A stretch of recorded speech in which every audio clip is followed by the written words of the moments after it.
we move on to talk about some of the top soccer headlines going on in the soccer world. Um, Landon Donovan, he has been named San Diego Wave interim coach of the NWSL club. Announced that he's gonna be the interim coach now for the San Diego Wave. That was just announced shortly here. PSG, they got an opening day victory over Le Havre. Le Havre. If I said it right, I literally read that and try to make it sound as French as possible. Le Havre. I'm pretty sure that's nowhere near how it's supposed to be pronounced. But they got the 4-1 win over them. Lee Kang-in was able to get a goal in. Gautier Loris equalized in the 48th minute. And then, it's a sprinkling of goals late. Ousmane Dembele gets the late go-ahead goal. Then Barcola gets the third.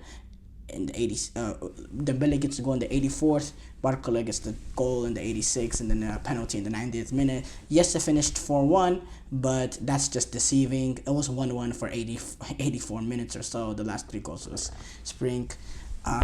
a sprinkle there. PSG had 15 shots. Le Havre had 5. 10 shots on target for PSG. Le Havre had 2 shots on target. PSG dominated possession, 77% possession. I was looking at the starting 11. I didn't watch the game, so I'll just come out and clean. I didn't watch the game. That's why I left it to one of the top headlines, because I can't speak about it so thoroughly. But you're looking, you're seeing that the back line. You're seeing some of the players that are playing in this game. You're like, wow. Like, is PSG trying to ease their way into the season? Beraldo, Pachos, the 2 center halves, Zaghi is the left back, Mbai is their left winger, and you're just like, huh? Yeah, and then you see the bench. They have João Neves, Barcola, Colomwani, Dembele, Marquinhos, Carlos Soler, Skriniar. I don't know what's going on with PSG and Luis Enrique. They, once Mbappe left, they kind of became irrelevant almost. Nobody talks about them anymore so far, but yeah, we'll see. It's a good thing that they're going under the radar, honestly. I think they have potential to come into the Champions League and just come out of nowhere and kind of be a bang. So, salute to PSG, and hopefully they can continue, getting good results in League One, and they can be a threat in the Champions League. Juve remains a possibility again for Weston McKennie. Weston McKennie can stay at Juventus yet again, kind of like what happened exactly last year. Them trying to push themselves out, can't really get him out. Now they let him back in just so he can come in and probably be the best midfielder at the club. He was looking to set to leave Juventus this season after he was been told by Thiago Motta he's not going to be involved with the team, and he was left out of the Juventus squad for their final preseason matches. Now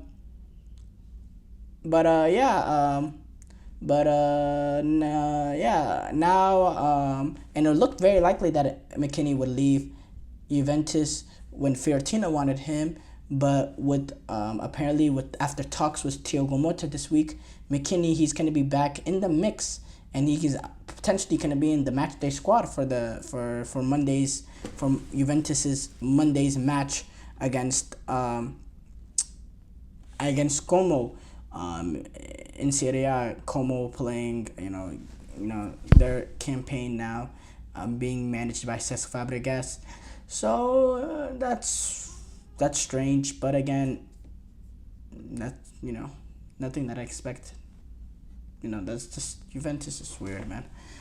Guardiola, he hints at a potential return at Manchester City for João Cancelo.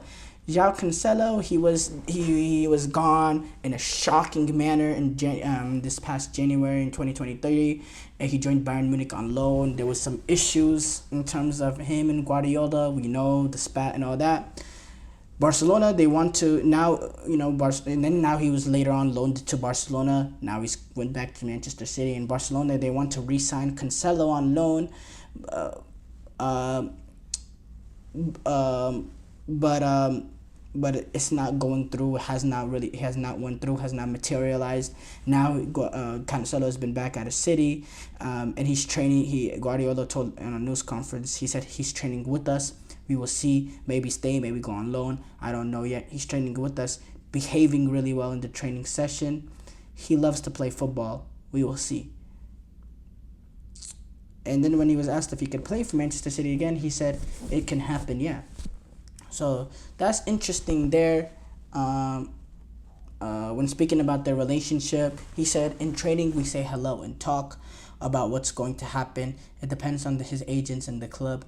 In the end, if he has to stay, we will treat him like all the other players, like we have done since I have been here, with respect and try to take the best for huge qualities that he has. I never doubt his qualities for 1 second, but I don't know what is going to happen. So yeah, we'll see if João Cancelo gets that move that he wants, that he desires, or that he's gonna be in, or that he, if he doesn't, whether or not he can get involved in Manchester City's setup right now. That's gonna be very, very interesting. I'm gonna just respond to your comment real quick. I believe Poch will make US a better team. I think he'll make them infinitely better. Especially compared to the crap that we had under Greg Berhalter. Yeah, of course, I agree with that. Enzo Maresca, speaking about Chelsea, press conference, said Chelsea are still aiming to sign more players. He said, in this moment, the club knows exactly what I think in terms of what we need in case we do something, and hopefully before we finish the transfer window, we can bring in some players. This is, by the way, a team that's brought in 10 players. 10 players, and they have a squad of 43 players, and they brought in 10 players this summer. And yes, a lot of them were youth players that are not expensive, but they signed Pedro Neto for 54 million euros. They signed Dewsbury Hall for around 35 million euros. They signed Philip Jorgensen for around 25 million euros. There's some players that they signed for a lot of money, and you just wonder, where are they getting the money from? How are they making these continuous investments? Weird. Xherdan Shaqiri, we talked earlier, he left Chicago Fire. Well, guess what? Now he has rejoined the club where it all started for him, at Basel. Basel announced this on a tweet, in a statement saying, "Welcome home, Shaq." Shaqiri, talking about this, said, "It fills me with pride, and I am very happy that I can return to my hometown of FCB today. I've had a deep connection with the club and the region since I was a child. As a fan and of course as a player, I completed my football training in Basel and was then able to launch my international career. Now I want to attack again with FCB, and I can hardly wait to see our fans again." He's gonna be back playing at the highest of levels in terms of Swiss football. And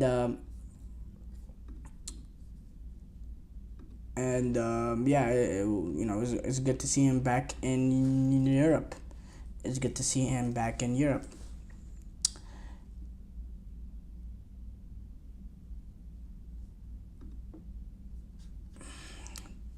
I'm trying to figure out right now, is Basel?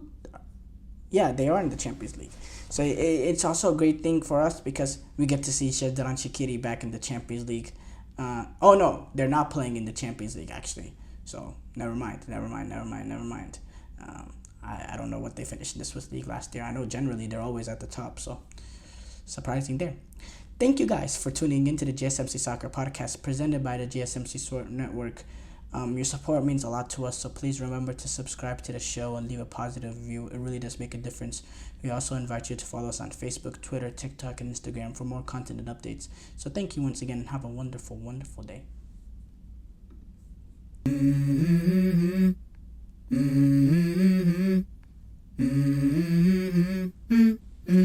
Let's go. I wake up to a little bit of drool on my pillow, feel like it's gonna be a bad day.